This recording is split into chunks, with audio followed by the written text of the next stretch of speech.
নিপুণ আক্তার। চিত্রনায়িকা হিসেবে যতটা না পরিচিতি তার চেয়েও বেশি পরিচিতি হয়েছেন শেখ হাসিনার ফুফাতো ভাই শেখ সেলিমের রক্ষিতা হিসেবে। শেখ হাসিনা সরকার পতন হতে না হতে আড়ালে যত সব গল্প সামনে চলে আসছে। শেখ সেলিমের ভয় দেখিয়ে চলচ্চিত্র অঙ্গনে নানান খেলায় মেতেছিলেন নিপুণ, হাতিয়ে নিয়েছিলেন অনেক কিছু। বিভিন্ন রাজনৈতিক ব্যক্তিদের সঙ্গে নিপুণের যাতায়াত ছিল। রাজনৈতিক প্রভাব খাটিয়ে বিপুল সম্পদের মালিক হয়েছেন নিপুণ। চিত্রনায়িকা তকমা লাগিয়ে খুব অল্প সময়ে টাকার পাহাড় গড়েন এই নায়িকা। 2016 সালে রাজধানীর বনানীতে টিউলিপ নেইলস অ্যান্ড স্পা নামে একটি পার্লার খুলে বসেন তিনি। পার্লারটি উদ্বোধন করেন রাজনৈতিক ব্যক্তিত্ব শেখ সেলিম।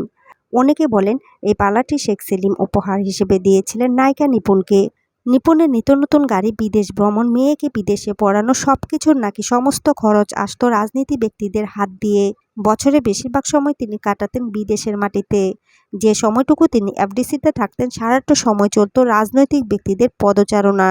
এমনকি নিপুণের প্রতি দুর্বলতা এতটাই বেশি ছিল যে নিপুণের সঙ্গে শেখ সেলিম সিনেমার অভিনয় করারও প্রস্তুতি নিচ্ছিলেন, এমনটি সংবাদ মাধ্যমের কাছে জানিয়েছিলেন নিপুণ নিজেই।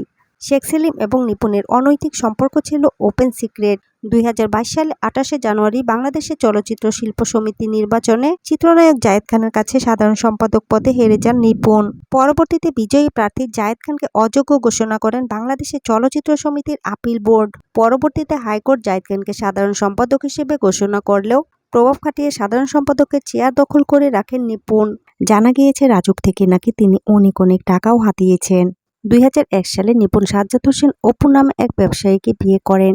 তবে সেই বিয়ে বেশি দিন টেকেনি। বিবাহ বিচ্ছেদের পর শেখ সেলিমের ভয় দেখিয়ে প্রাক্তন স্বামীর কাছ থেকে 100 ভরি স্বর্ণসহ বিপুল ডলার হাতিয়ে নিয়েছেন নিপুণ।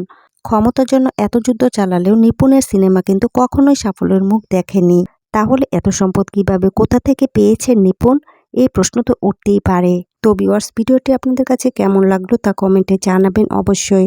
আর নিত্য নতুন আপডেট পেতে আমাদের চ্যানেলটিকে সাবস্ক্রাইব করে আমাদের সঙ্গে থাকুন।